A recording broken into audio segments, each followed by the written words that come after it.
ओम शांति। ओम शांति। अभी बाबा ने संगम युग पर हमें जो ज्ञान दिया है, उस ज्ञान के आधार पर हमारा जीवन बन रहा है। बाबा ने बताया है कि ये युग मौजों का युग है, खुशी का युग है।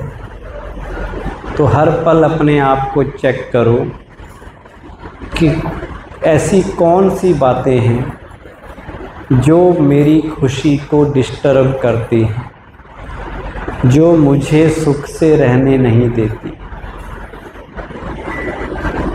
फिर बाबा ने कहा कि संगम युग परिवर्तन का युग है। कौन सा युग है? परिवर्तन का युग है। यहाँ हम अपने कलयुगी संस्कारों को परिवर्तित कर कौन से संस्कार धारण करते हैं? सतयुगी संस्कार धारण करते हैं। तो यहाँ परिवर्तन कैसे होता है, उसकी विधि क्या है? What is the process of change? कैसे हम अपने पुराने संस्कारों को समाप्त करें, वो समझना बहुत ज़रूरी है। सबसे पहले तो बाबा हमें सही और गलत की समझ देता है, और सही और गलत की समझ, जिसे रियलाइजेशन कहते हैं, वो ज्ञान के आधार पर भी हो सकती है। एक है कि ज्ञान से समझ आ गया कि ये सही है, ये गलत है, और एक है कि अनुभव करने के बाद समझना कि क्या सही है, क्या गलत है, जिसे लोग कहते ठोकर खाने के बाद समझना कि आग गर्म है। एक है हाथ आग में डाला तो पता चला, एक है कि आपको ज्ञान हो गया कि आग पे हाथ डालोगे तो जलेंगे। अब दो आधार हैं। हम अपने से देखें हम कैसे समझते हैं। हमें जो रियलाइजेशन हुई वो ज्ञान के आधार पे है, या अनुभव करने के बाद हमने समझा कि ये गलत है, ये सही है। ज्ञान पे आधार पे जो होगी वो सही होगी, क्योंकि हर एक के बुद्धि के समझने का लेवल अलग अलग है। जो सतो प्रधान बुद्धि है वो वाइब्रेशन से समझ जाएगी, वाइब्रेशन से। जो सतोगुणी बुद्धि है नंबर 2 वाली, वो इशारे से समझेगी। जो रजोगुणी बुद्धि है वो वाणी से समझेगी, वाणी से कह दिया समझ जाएगा। और जो तमो प्रधान बुद्धि है वो कैसे समझेगी? ठोकर खाने के बाद समझेगी, अनुभव करने के बाद समझेगी। समझेगी वो भी, और ठोकर खाने के बाद समझेगी। अब हम अपने से पूछें हमारी बुद्धि का स्तर क्या है, क्या लेवल है? हम वाइब्रेशन से बाबा की बात कैच करते हैं, वाणी से करते हैं, इशारे से करते हैं, या अनुभव करने के बाद दुनिया के दुख देख लो फिर कहो बाबा बड़े दुख हैं, बड़े परेशानियां हैं। हम कैसे समझते हैं? संस्कार परिवर्तन अगर हमें करना है तो उससे पहले हमें संस्कारों का ज्ञान भी होना जरूरी है। कौन से संस्कार हैं जो मुझे आगे बढ़ने नहीं देते? सारे ज्ञान का सार ही यही है कि मुझे अपने संस्कार बदलने हैं, पुराने संस्कार छोड़ने हैं, नए संस्कार धारण करने हैं। लेकिन संस्कार बदलते ही नहीं। जितना इनको मारो नए पैदा हो जाते हैं। जैसे श्री राम जी जब रावण को बाण मारते थे, एक सिर काटते थे, वो फिर आ जाता था, फिर जुड़ जाता था। ऐसे ही संस्कारों को हम मारने की कोशिश करते हैं, फिर जागृत हो जाते हैं। इसलिए बाबा कहता उनका संस्कार कर दो। संस्कारों का जब तक संस्कार नहीं किया होगा तब तक वो दोबारा जीवित होते रहेंगे और हमें परेशान करते रहेंगे। अब वो संस्कार क्यों नहीं छूटते? हमें समझ भी मिल गई कि ये गलत है, गुस्सा नहीं करना है, समझ मिल गई। काम विकार नरक का द्वार पता चल गया। पवित्रता सुख शांति की जननी है, पता चल गया। फिर भी नहीं छूटते। क्यों? क्योंकि जो गलत था उसको कभी हम सही समझते थे। जो आज हमें गलत लगा वो कभी हमने सही समझ को उसको एंजॉय किया था, इसलिए वो बार बार खींचता है। थोड़ी बहुत प्राप्ति विकारों से भी आदमी को होती है, चाहे वो निकृष्ट किस्म की प्राप्ति हो, तुच्छ किस्म की प्राप्ति हो, पर थोड़ी सी खिंचाव उनका होता है। तो वो जब कोई बात होती है वो हम पर कंट्रोल कर लेती है, हम पर ओवर पावर कर लेती है और हमारी आंखें बंद हो जाती है और हम वही करने लग जाते हैं जो पहले कर रहे थे। हम भूल जाते हैं कि हम ब्राह्मण हैं, हम भूल जाते हैं कि हम बाबा के बच्चे हैं, हम गुस्से के अधीन हो गए। क्यों? क्योंकि वो संस्कार खींचते हैं, अंदर दबे हुए, कई दबे हुए हैं। बुराई संस्कारों का भी हिसाब किताब है, एक आधा ख़त्म किया है, बाकी छिपे पड़े हैं, अभी छिपे हुए बाहर आ जाते हैं। अब उनको समझना पड़ेगा, तभी तो जीत प्राप्त करेंगे ना, कि ये संस्कार कैसे मुझे छोड़ने हैं। सबसे बड़ी ब्लॉकेज मेरे आगे ये है, जो मैं ये समझता हूँ कि ये मेरे काम के हैं। अगर मुझे लगता है कि ये संस्कार मेरे काम के हैं रावण के, तो यही ब्लॉकेज है। मुझे लगता है कि जो मैं कर रहा हूँ मैं सही हूँ, जो मैंने गुस्सा किया, मैंने लालच किया, मैंने मोह किया, कोई भी विकार के अधीन हुआ मैं, मुझे लग रहा है ये सही है। यही सबसे बड़ी ब्लॉकेज है जो हमें आगे नहीं बढ़ने दे रही। अब ये रियलाइज़ करना है कि मैं राइट नहीं। राइट कौन है? बाबा। बाबा मुझे कह रहा है कि तुमने इनको छोड़ना है, तो इसका मतलब ये घटिया चीज़ होगी तभी तो कह रहा है। अच्छी चीज़ क्यों छुड़ाएगा बाबा हमसे? कोई माँ बाप अपने बच्चों से अच्छी चीज़ थोड़ी छुड़ाते। खराब वाली चीज़ हो, मिट्टी वाली चीज़ हो, कहेंगे छोड़ छोड़, गंदी चीज़ है। तो बाबा भी हमें वो चीज़ छोड़ने के लिए कहता है जिससे हमारा नुकसान है, और जिसको छोड़ेंगे तो हमें बहुत फ़ायदा होगा। वो चीज़ कहता है इसको छोड़ दो, ये मिट्टी है, ये गंदी चीज़ है, ये छीछी चीज़ है। वो हैं 5 विकार, वो हैं पुराने संस्कार, असुरी संस्कार, रावण के माया के संस्कार, जो हमारे नहीं हैं, देवताओं के नहीं हैं। अब बाबा कहता उनको छोड़ना है। अब ये संस्कार होते क्या हैं पता है? एक होती है आदत, जिसे कहते हैं हैबिट, एक होता है संस्कार। आदत वो बनती है जो काम हम बार बार करें, रिपीटेड एक्शंस आर हैबिट्स। जो काम बार बार किए जाते हैं वो आदत बन जाती है, हैबिट बन जाती है। और संस्कार क्या है? डीप रूटेड हैबिट इज संस्कार। जो हैबिट, जो आदत बहुत पक्की हो गई, बहुत मजबूत हो गई, वो संस्कार का रूप धारण कर लेती है। अब संस्कारों की भी कई वैरायटी है। एक संस्कार है मोटे मोटे जो हमें दिखते, काम, क्रोध, लोभ, मोह, अहंकार, 5 विकार। ये संस्कार रावण के जो छोड़ने हैं। दूसरे संस्कार हैं, किसी के अंदर ईर्ष्या है, नफरत है, द्वेष है, बदले की भावना है, आगे कोई और बढ़ रहा है, हार्ट अटैक उसको हो रहा है, जेलसी हो रही है ना, ईर्ष्या जानते, जलन। तो वो संस्कार हैं किसी के। तीसरे संस्कार हैं नाम, मान, शान, मुझे मिलना चाहिए, इसकी भूख हो रही है, मेरा नाम क्यों नहीं लिया गया, मुझे रिस्पेक्ट नहीं मिली। सब इच्छा रखते ना थोड़ी बहुत, हमें नाम, मान, शान हमारा भी हो जाए, हमारा भी फ़ोटो आ जाए, हमारा भी बहन जी स्टेज से नाम ले।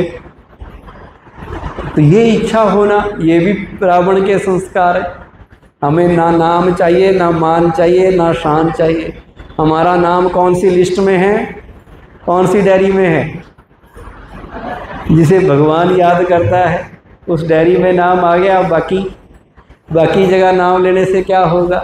हमें स्वयं भगवान मान दे रहा है, तो हमें लोगों के मान दें या ना दें क्या फ़र्क पड़ता है? भगवान हमारी इज्जत कर रहा है, भगवान हमें रिस्पेक्ट दे रहा है, और क्या चाहिए?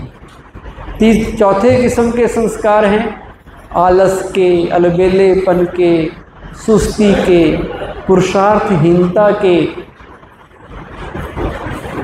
तो मेरे को ना काम कह दे, दूसरा कर ले, ठीक है, मेरे से नहीं उठा जाता सवेरे। सुस्ती, अलबेलापन, देखेंगे बाद में कर लेंगे, इतनी भी क्या जल्दी है, अभी तो पेपरों के लिए 1 साल पड़ा है। एक बच्चा सोचता है तो सारा साल नहीं पढ़ता, कहता है बहुत टाइम पड़ा है अभी, वो हो गया अलबेलापन।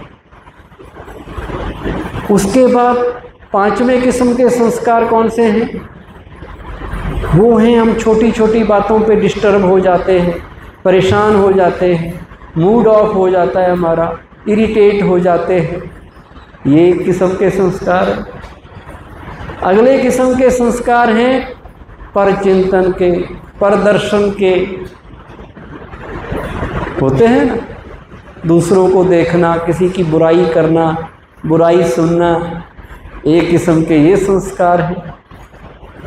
तो ये जितने भी निंदा करना, ये सारे संस्कारों की अलग अलग वैरायटी है। हम अपने से पूछें मेरे अंदर कौन से अभी ये संस्कार हैं, इनमें से 1-2 हैं या सारे के सारे हैं? अगर सारे के सारे हैं फिर तो मैं टोटली कलियुगी हो गया, और अगर इनको मैं छोड़ रहा हूँ तो समझो मैं सतयुग की ओर जा रहा हूँ। मेरा सतयुग तो तब आएगा जब मैं सतयुगी संस्कारों को लाऊंगा अपने अंदर, अपनी आत्मा में। अगर कलियुगी संस्कारों को ही यूज किया तो मैं कलियुग में रहूँगा। सतयुग में कौन जाएंगे? जो सतयुग वाले संस्कार लाएंगे, तो है ना। अब अमेरिका में आप जाओ, वहाँ रुपया चलेगा, वहाँ डॉलर चलते हैं, रुपया यही चलता है। तो कलयुग वाले संस्कार कलयुग में चलते हैं और सतयुग वाले संस्कार सतयुग में चलेंगे। तो अभी हमें सतयुग में जाना है तो पहले धारण करने पड़ेंगे ना, अपने रुपये डॉलर में बदलने पड़ेंगे। अगर अमेरिका पे जाना है तो यहीं अपनी करेंसी बदल के जाना पड़ेगा, नहीं तो वहाँ कुछ भी नहीं कर पाएंगे। तो अब सतयुग में जाना है तो संगम युग में हमें अपने संस्कार बदलने हैं। पर संस्कार केवल ज्ञान से नहीं बदलते। केवल ज्ञान सुन लिया, मुरली सुन ली, यहाँ आके क्लास सुन ली, सुनने से कोई पहलवान बना? तो मैं लेक्चर दूं कि पहलवान बनना है, लेक्चर आप सुनता रहे, पहलवान मैं भी देता रहूं। पहलवान बनने के लिए अखाड़े में उतरना पड़ता है, प्रैक्टिस करनी पड़ती है ना, तभी बनोगे ना। तो यहाँ पर भी जो सुना है वो प्रैक्टिस में लाना है, और प्रैक्टिस में लाने के लिए समझना पड़ेगा कि कैसे प्रैक्टिस में लाएं, कैसे बदलाव होगा। रियलाइजेशन केवल सुनने से नहीं होगी, रियलाइजेशन भी होगी, मान लो ये ठीक है ये गलत है, पर परिवर्तन फिर भी नहीं होता। ये जानते हुए भी कि ये विकार हमें आदि मध्य अंत दुख देते हैं, हम फिर इन विकारों के अधीन हो जाते हैं। समझ है, जानते भी हैं, फिर भी आंखें बंद हो जाती हैं और गलत काम कर लेते हैं। इसका मतलब अंदर से ताकत नहीं है। ताकत क्यों नहीं है? क्योंकि शिव बाबा से जुड़े नहीं हैं। जब तक शिव बाबा से शक्ति नहीं ली होगी विकारों पे जीत पाने की, तब तक इन पर जीत पाना मुश्किल लगेगा, मेहनत करनी पड़ेगी। और अगर शिव बाबा से मोहब्बत होगी, शिव बाबा से मोहब्बत की निशानी है शिव बाबा को याद करना, तो मोहब्बत में वह काम बड़ी आसानी से हो जाएगा। होगा या नहीं होगा?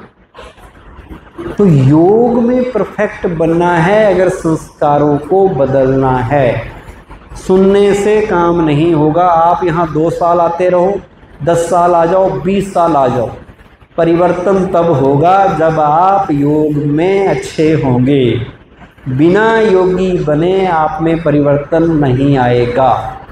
थोड़े देर के लिए आराम मिलेगा, जैसे पेड़ के नीचे बैठो तो छाया लगेगी, पेड़ गया तो छाया भी गई। यहाँ आए तो अच्छा फील होगा, घर गए तो फिर वैसे के वैसे, क्योंकि योग बल अपने में नहीं भरा। तो योग बल भरना है, शिव बाबा से कनेक्ट होना है। शक्ति का स्रोत वो है, पावर वहाँ से आएगी, पावर हाउस वो है। बाबा के पास बैठने की आपको प्लानिंग करनी पड़ेगी। कि हमें दिन में 2 घंटे बाबा के पास बैठना है, 2 घंटे बाबा से बैठकर बातें करनी हैं। पहले तो बैठने की हैबिट डालो। योग फिर आगे लगे ना लगे उसके लिए अलग प्रैक्टिस है, पर पहले बैठने की तो हैबिट डालो क्लास में। 2 घंटे बाबा के कमरे में बाबा की तस्वीर के सामने बैठ जाओ और प्यार से बाबा को देखने लग जाओ। कुछ भी ना करो, बाबा की तरफ देखने लग जाओ। देखते देखते ही आपको नज़रों ही नज़रों में प्यार हो जाएगा और आपको महसूस होगा बाबा भी मुझे देख रहा है। बाबा साकार में बैठा हुआ है, जैसे साकार में सामने। कई लोग कहते हैं हमें ऐसा लगा जैसे बाबा पलके झपक रहा है, बाबा ने आँख हिलाई, ऐसा महसूस हो जाता है उन्हें। बाबा मुझे कुछ कह रहा है, बाबा मेरे कानों में कुछ कह रहा है, बाबा मेरे नैनों में समाये रहते हैं, कानों में कुछ कहते हैं, ऐसा महसूस होगा। पर होगा जब बैठेंगे। आपकी गाड़ी ठीक होगी जो ख़राब हो रखी है, पर गैरेज में तो लेके जानी पड़ेगी। आपके कपड़े बाबा धोएगा, पर धोबी घाट में तो कपड़े लेके जाने पड़ेंगे। तो गैरेज क्या है? बाबा का कमरा। बाबा के पास जाके बैठ जाओ, बाबा मैं आ गया, अब जो आपने करना है करो। तो धीरे धीरे आप बाबा के पास बैठेंगे तो बाबा से आपको शक्ति मिलने लगेगी, बाबा से आपको प्यार की महसूसता होगी। 2 घंटे दिन में बैठना है खाली टाइम में, तो परिवर्तन होगा, नहीं तो जैसे थे वैसे ही रहेंगे। आते भी रहेंगे, परिवर्तन होगा नहीं, संस्कार बदलेंगे नहीं, आदतें छूटेंगी नहीं। 2 घंटे रोज़ बाबा के पास बैठना है और बाबा से प्यारी प्यारी बातें करनी हैं। फिर बाबा आपको शक्ति देगा। देगा या नहीं देगा? तो बैठना तो पड़ेगा ना। उसके बाद फिर बैठ के क्या करना है उसकी भी प्लानिंग करो कि बाबा के पास बैठे हैं तो खाली होके नहीं बैठना कि कुछ भी सोचने लग जाओ। बाबा के पास बैठे गीत सुनते रहो, गीतों से थोड़ी योग लगाना। योग तो बाबा से बातें करनी है। जैसे गीत में बात कर रहा है एक आदमी, ऐसे ही मुझे अपनी बात करनी है बाबा से, प्यार भरी बातें करनी है। वो योग है ना। योग मतलब मुझे बाबा के प्यार का अनुभव होना चाहिए। योग मतलब मुझे बाबा से शक्ति का अनुभव होना चाहिए। और अगर योग में बैठने का, बाबा के पास बैठने का दिल नहीं करता तो इसका मतलब है मेरी आत्मा में इम्प्योरिटी है, मेरी आत्मा शुद्ध नहीं है, गंदगी है। बाबा के पास कौन बैठेगा?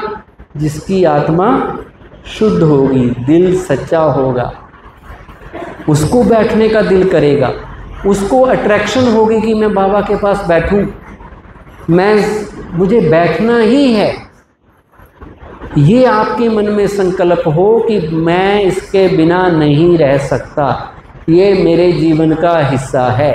जैसे दुनिया में जो भक्ति करते हैं, उन्होंने आधा घंटा सवेरे रखा होता है कि आधा घंटा पूजा रूम में जाके अपना धूप जलाना है, अगरबत्ती जलानी है, घंटी बजानी है, आरती करनी है, जो भी है वो करेंगे ही करेंगे नियम से।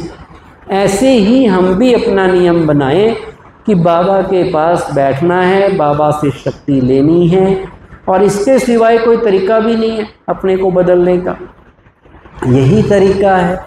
और योग को हमें परमात्म मिलन में बदल देना है। ये नहीं सोचना कि योग पता नहीं क्या है। योग मतलब बाबा से याद, योग मतलब बाबा से मिलन, योग माना बाबा से संबंध, कनेक्शन। बाबा से बातें करनी है अपने स्वरूप में बैठ के। मैं ज्योति बिंदु आत्मा, और शिव बाबा भी आत्मा, वो भी ज्योति बिंदु। फिर उससे बातें करो। सारा दिन हम इस शरीर के भान में रहते हैं। जितना शरीर में आएंगे हमारी शक्ति का ह्रास होगा, डाउन जाएगी शक्ति। और जितना अपने को इस स्मृति में टिकाएंगे कि मैं ज्योति बिंदु आत्मा,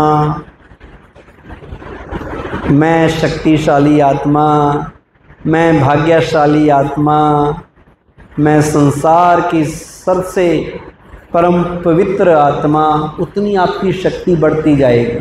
सारा खेल संकल्पों का है। तो जब योग में बैठे, मन से चिंतन करना है और बुद्धि से दर्शन करना है।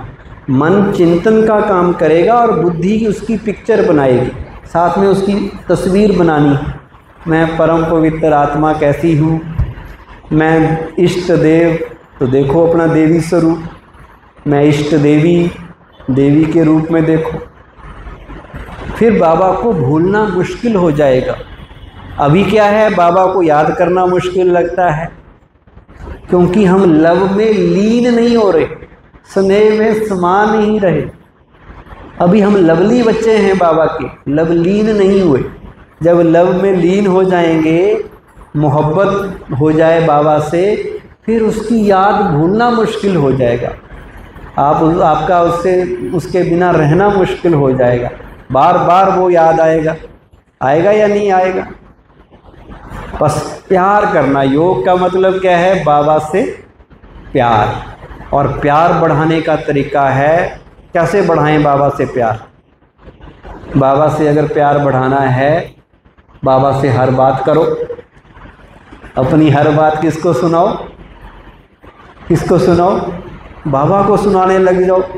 जो भी काम कर रहे हो बाबा को कहो, आज ये बना रही हूँ, आज आपके लिए भोग में ये सब्जी बना रही हूँ, आज बाबा मेहमान आ रहे हैं घर में, आप तो सबसे बड़े मेहमान तो आप हैं, आपने भी आना है। कोई ना कोई तरीका ढूंढ के बात करने का बहाना बना लो। कोई भी काम करो बाबा को पूछ के करो, बाबा को बताकर करो। घर से बाहर निकलो, कहो बाबा चलो मेरे साथ, गाड़ी में बैठो बाबा साथ में बैठो। कुछ ना कुछ तो बहाना चाहिए ना बात करने का। तो आप उससे बातें करने लगेंगे तो आपको वही नज़र आएगा। फिर दिल आपकी लग जाएगी बाबा से। और सबसे बड़ी मोहब्बत ही भगवान से है। इंसान से मोहब्बत आपको धोखा देगी, दुख देगी, और भगवान की मोहब्बत आपको सुख देगी। किसी ने कहा, मोहब्बत करनी है तो रब से कर मेरे दोस्त, ना खतरा किसी जुदाई का, ना डर किसी बेवफाई का। ना वो जुदाई होती उससे, ना वो दूर जाएगा, ना वो बेवफा बनेगा, ना आपको धोखा देगा। तो और क्या चाहिए। दुनिया में आजकल सारे बेवफा बन चुके हैं, कोई वफादार नहीं मिलेगा आपको। ये दुनिया ही बेवफाई की है, धोखा देने वाले हैं। और बाबा धोखा देता है, बाबा हमेशा साथ निभाएगा। वो ऐसा साजन है कि हमेशा आपके साथ रहेगा, सदा सुहागन रहोगे अगर उसको साजन बनाया। मीरा ने उसको पति बनाया था, तो हमारा वो पति भी है, पिता भी है, बेटा भी है। जो बनाना चाहो बना लो, जिस संबंध से याद करना चाहो कर लो। वो हर बहुरूपिया है, कोई भी रूप, जिस रूप में आप याद करोगे, जिस संबंध में याद करोगे, वैसा बन के आपके साथ खड़ा हो जाएगा। लोग कहते हैं हम प्यार करते हैं, प्यार करते नहीं हैं, वो प्यार होता ही नहीं है। जिसे वो लोग प्यार करते, दैहिक प्यार जिसे कहते हैं, वो सब बेकार होते हैं। प्यार तो भगवान से होता है, सच्चा प्यार, या अपने से भी होता है। किसी ने कहा, प्यार को ना इश्क भी कहते हैं, सुना है इश्क? इश्क इस जहां में तब तक मुकम्मल नहीं होता। इश्क इस जहां में तब तक मुकम्मल मतलब कंप्लीट नहीं होता जब तक वो खुदा से नहीं होता। और जो करते हैं इश्क खुदा से, जो करते हैं प्यार खुदा से, उन जैसा कोई आशिक नहीं होता। वो सबसे बड़े आशिक हैं। तो अब वो प्यार शिव बाबा के लिए पैदा करे कि बाबा की याद में 3 घंटे ऐसे बैठ जाओ जैसे 3 मिनट बैठे हों, आपको लगे 3 मिनट हुए तभी तो। ऐसा योग लग जाए कि आपको योग से उठना मजबूरी लगे। योग में आपका इतना दिल लग जाए कि दूसरे कहे भाई उठो काम भी करना है, अभी अब योग काम करना है, आप तो सवेरे से योग ही कर रहे हो। इतना दिल आपका लग जाए कि उठने का मन ना करे, मजबूरी में उठना पड़े। आपको खींच होनी चाहिए, बाबा की खींच, योग की खींच, मुझे बाबा के पास बैठना है। And there is no other way. अगर चेंज लानी है यही एक तरीका है, और इसको हम इग्नोर करते हैं। ज़्यादातर ब्राह्मण आत्माएं मुरली सुनेंगी, ज्ञान सुनेंगी, क्लास करेंगी, जब योग का टाइम आए तो गायब हो जाएंगे, उस वक्त आएंगे ही। सबसे इम्पोर्टेंट सब्जेक्ट योग है। जिसका योग सही, उसकी धारणाएं भी सही होगी, सेवा भी अच्छी करेगा और ज्ञान में भी वो नंबर 1 बनेगा, इसके पास योग है। तो योग पढ़ाई का सबसे इम्पोर्टेंट सब्जेक्ट है। योग हमारी पढ़ाई का कंपलसरी सब्जेक्ट है। ये कोई ऑप्शनल नहीं है, चॉइस का नहीं है भी पढ़ा या नहीं पढ़ा, ये पढ़ना ही है, कंपलसरी है इसको पढ़ना। और इसमें बहाने नहीं देने हैं कि टाइम नहीं मिलता। हम कहते हैं ना योग के लिए टाइम ही नहीं मिलता, टाइम तो निकालना पड़ता है। जिस चीज़ की हमें ज़रूरत महसूस हो, जो इम्पोर्टेंट चीज़ होती है, उसके लिए हम टाइम निकालते हैं या नहीं निकालते? अपने आप टाइम निकलता है। वैल्यू पता हो अगर तो टाइम निकल आता है। टाइम की सेटिंग नहीं है, सेटिंग तो मन की है। मन में ये सेटिंग कर दो कि मुझे ये करना ही है, ये मेरे लिए सबसे ज़्यादा ज़रूरी है। हमें लगता है मेरी पढ़ाई ज़रूरी है, मेरी नौकरी ज़रूरी है, मेरा घर का काम ज़रूरी है, मेरा नींद ज़रूरी है। योग के लिए अगर टाइम बचा तो कर लेंगे, नहीं बचा तो नहीं करेंगे। सारे काम ज़रूरी हैं। योग के लिए अगर कोई टाइम बच गया उन कामों से तो योग करेंगे। लेकिन सच्चाई ये है, सबसे ज़्यादा ज़रूरी क्या है? सबसे ज़्यादा ज़रूरी क्या है? हमारा योग। तो हमें योग सही करना है। अगर योग सही हुआ तो सब कुछ अपने आप सही होने लग जाएगा। नौकरी भी अच्छी होगी, घर परिवार भी अच्छा संभलेगा, रिश्ते भी ठीक हो जाएंगे, सेहत भी ठीक हो जाएगी, सब अपने आप होने लग जाएगा। क्योंकि योग सबसे ज़रूरी है।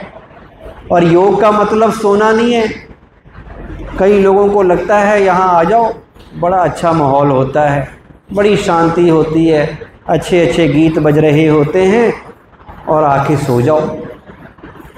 सोने के बाद बड़ा रिलैक्स फील होते हैं या नहीं होते? तो योग का मतलब सोना नहीं है, निद्रा नहीं है। योग का मतलब अलर्ट होके बैठ के शिव बाबा से मिलन मनाना है। ठीक है? तो और योग का मतलब बाबा से प्यार, बाबा से प्राप्ति, बाबा से मिलन, तो वो हमें करना है। तो हमारे संस्कारों में परिवर्तन आ सकेगा। अब कलयुग के संस्कार कौन कौन से हैं बताया आपको। कलयुग में लोग दुख देते हैं, कलयुग में लोग धोखा देते हैं, कलयुग में लोग झूठ बोलते हैं, बदला लेते हैं, ईर्ष्या करते हैं, बद्दुआएं देते हैं, गुस्सा करते हैं। पर ये कहाँ के संस्कार हैं?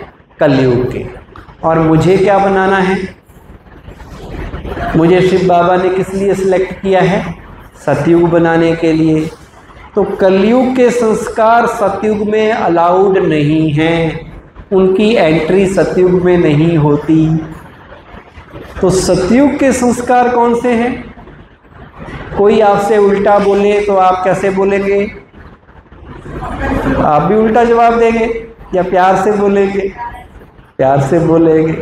कोई आपके लिए गलत सोचे, आप उसके लिए अच्छा सोचेंगे या उसके लिए बुरा सोचेंगे? अच्छा सोचेंगे। तो ये सतयुग के संस्कार हैं। सबके लिए शुभ भावना, शुभ कामना, सबके लिए दुआएं, सबको आशीर्वाद, सबका भला, सब सुखी। क्योंकि हम कौन है? देवता। देवता मतलब सबको वरदान देने वाले, सबको सुख शांति की दुआएं देने वाले।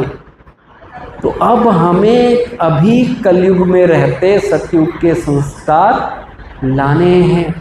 यही महानता है, क्योंकि सतयुग में जाना है। किसने सिलेक्ट किया सतयुग में जाने के लिए हमें? शिव बाबा ने, जहाँ लक्ष्मी नारायण का राज्य होगा।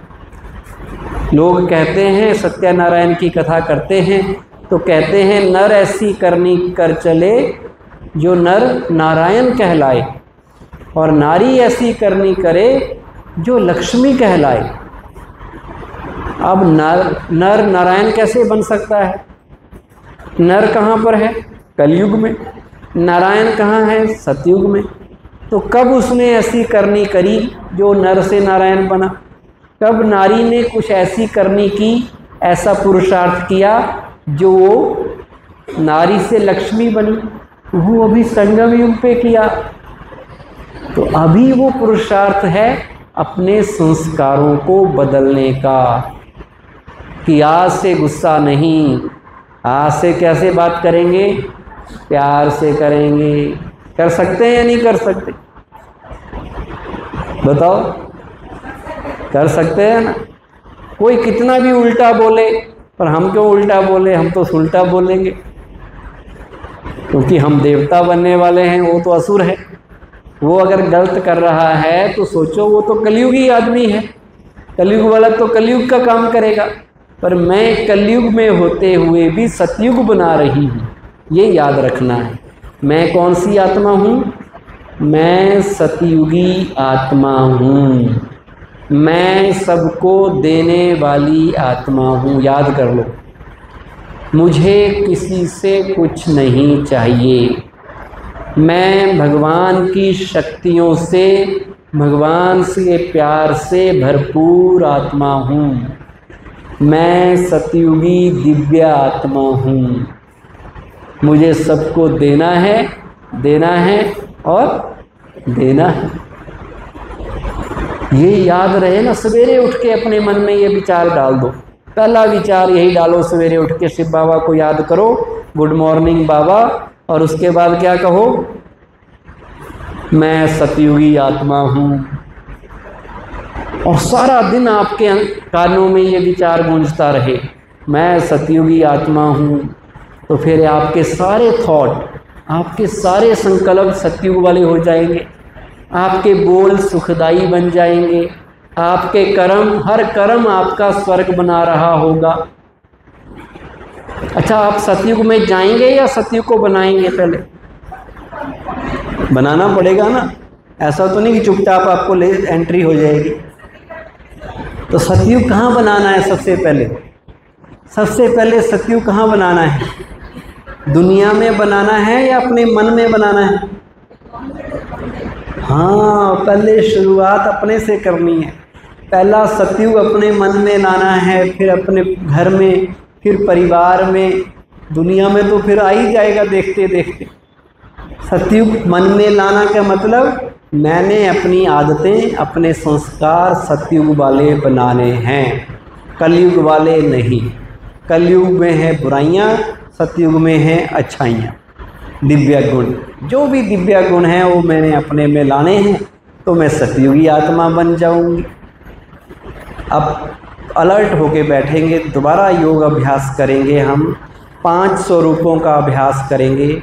बाबा ने कहा अगर योग को सरल बनाना है तो मन को बड़े अच्छे अच्छे विचार दो, सुंदर सुंदर विचार दो, जिनसे मन आपका आनंदित हो जाए। मन को जब अच्छे विचार देते हैं तो उसे आनंद मिलता है, फिर वो भटकता नहीं। जब मन को खाली छोड़ देते हैं तो मन इधर उधर भाग जाता है। तो अच्छे विचार क्या हैं? तो बाबा ने कहा घड़ी घड़ी अपने 5 स्वरूपों का चिंतन करो, दर्शन करो। अब वो 5 स्वरूप कौन कौन से हैं वो हम आपको बताएंगे।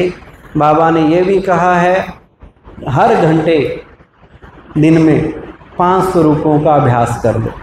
और वो अभ्यास करने के लिए आप 5 सेकंड में भी कर सकते हो, 1 मिनट में भी कर सकते हो, 2 मिनट में भी और 5 मिनट के लिए। पर बीच बीच में आपने खाना खा रहे हैं, पानी पी रहे हैं, कोई भी काम कर रहे हैं, बीच में याद कर लो अपने 5 स्वरूप। जानते हैं वो 5 स्वरूप कौन कौन से हैं? एक स्वरूप है अनादि, फिर आदि। अनादि मतलब जब मैं आत्मा परम धाम में थी, आदि मतलब मैं जब देवलोक में सतयुग में थी, पूज्य स्वरूप मतलब मध्यकाल द्वापर युग का, और चौथा है ब्राह्मण स्वरूप, माना संगम युग में मैं आत्मा ब्राह्मण हूँ, और पांचवा है फरिश्ता, सूक्ष्म वतन में मैं आत्मा लाइट के शरीर में। तो चलो अब इसका अभ्यास करते हैं, बिल्कुल एक्टिव होके बैठ जाएं।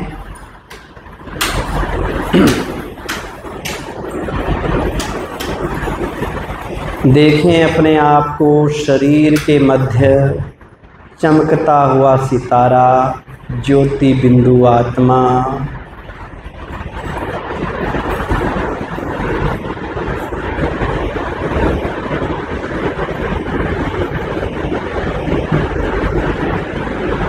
मैं आत्मा इस शरीर को छोड़ नील गगन की ओर बादलों से भी ऊपर जा रही हूँ। सूरज चांद सितारों को पीछे छोड़ते हुए मैं ज्योति बिंदु आत्मा पहुँच जाती हूँ अपने घर परम धाम ब्रह्मलोक शांति धाम। देखें अनेक आत्माओं के बीच मैं आत्मा विशेष रूप से चमक रही हूँ परम धाम में।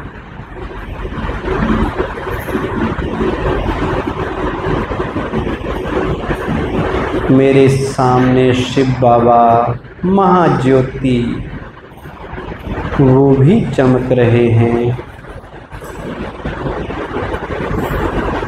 महसूस करें कितनी शांति है उस दुनिया में। टिक जाएं शांत स्वरूप अवस्था में, शिव बाबा के सानिध्य में, शिव बाबा की छत्र छाया में।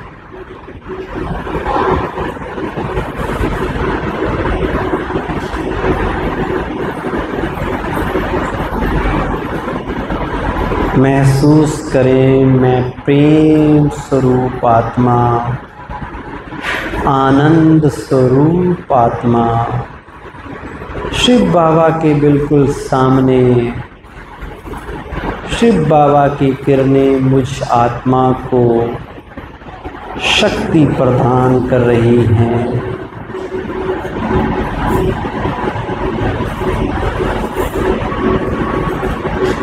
आह कितना सुंदर अनुभव है। ये मेरा अनादि स्वरूप है, परम पवित्र अथाह शांति आनंद स्वरूप आत्मा।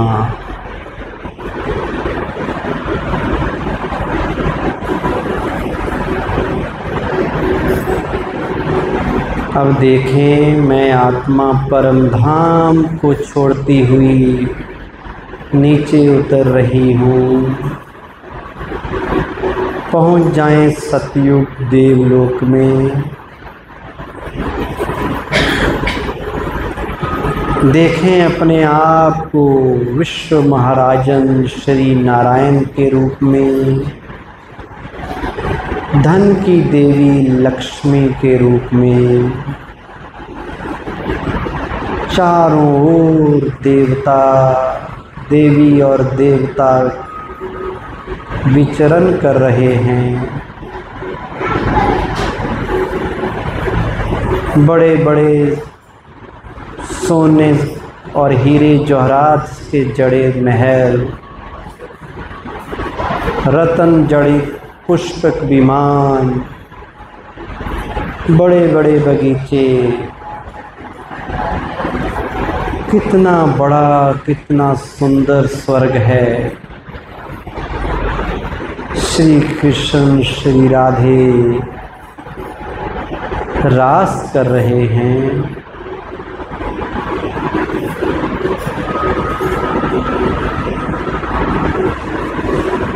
देखें मैं आत्मा वहाँ संपूर्ण निर्विकारी सर्वगुण संपन्न 16 कला संपूर्ण हूँ।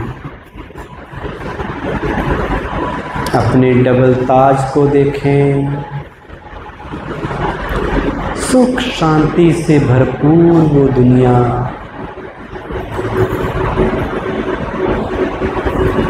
ऐसी दुनिया में हजारों साल मैंने देवी और देवता बनकर पार्ट बजाया।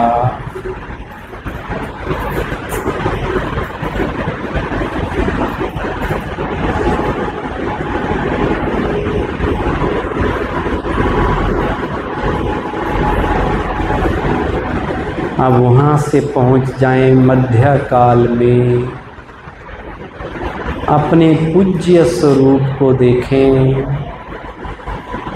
ऊंचे पहाड़ पर, ऊंचे सिंहासन पर, मंदिर पे विराजमान अपने आप को देवी के रूप में, माँ जगदम्बा के रूप में, अष्टभुजाधारी देवी के रूप में देखें। महावीर हनुमान के रूप में अपने आप को देखें। मंदिर के चारों ओर दूर दूर तक भक्तों की भीड़ लगी हुई है।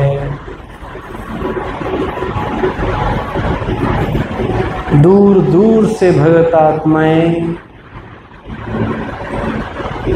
मुझ आत्मा के पूज्य स्वरूप के दर्शन करने के लिए आए हैं। जय जयकार कर रहे हैं, आराधना और भक्ति कर रहे हैं। हे विद्यादानी देवी, हे असुर संहारिणी देवी, हे पाप नाशिनी देवी,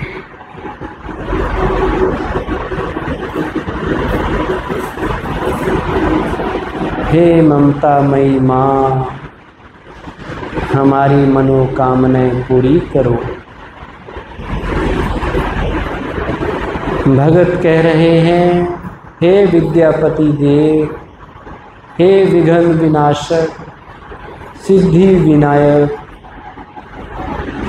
हमारे विघ्न दूर करो। देखें अपने आप को पूज्य स्वरूप में, पूज्य देवी और देव स्वरूप में, मंदिर में विराजमान मूर्ति के रूप में। मुझ आत्मा से शक्तियाँ निकलकर भक्तों में समा रही हैं। उनके कष्ट दूर हो रहे हैं, मनोकामना